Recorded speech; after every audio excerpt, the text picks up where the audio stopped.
Hi guys, today let's talk about fraction comparisons using area models and number lines.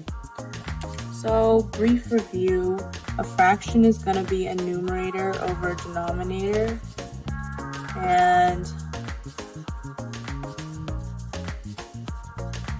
we'll use an example for sevenths. And to draw that using an area model, we'll have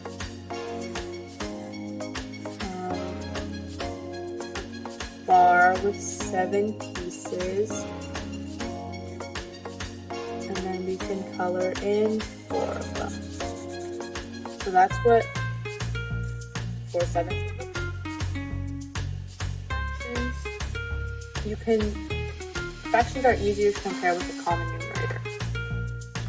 For example, if you have 1/3 compared to 1/6,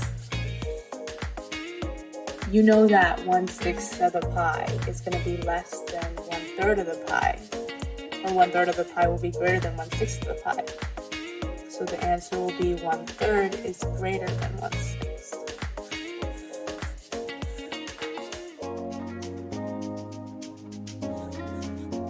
And then if you have common denominators, let's say you have 3/5 and you have 4/5.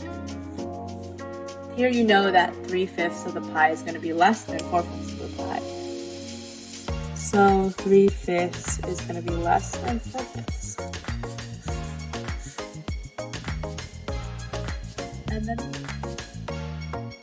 And then we have the area model to compare harder fractions. Say we have 2/3 vs, or you can just write a question mark, 7/8.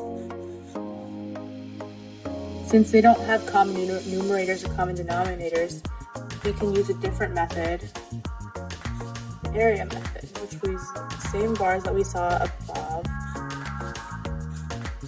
Each bar represents one whole. So this first bar I'm going to split into thirds and shade in 2 of them. That's 2/3. The second bar I'm going to split into 8ths and shade in 7 of them. And using the area model, you can see that this one is less than this one. So 2/3 is less than 7/8.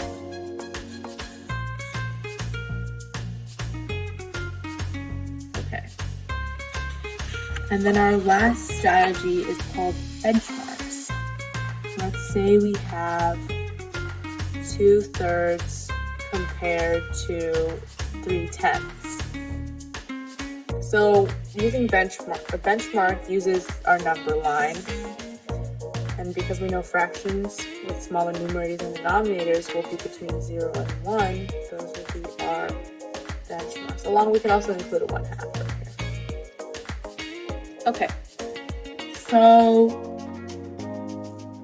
we know that 2/3 is going to be greater than 1/2. So we can plot that there. And then 3/10 will be,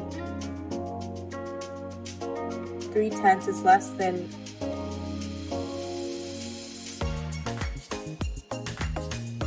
we know that for this 3/10, we know that 5/10 is equal to 1/2.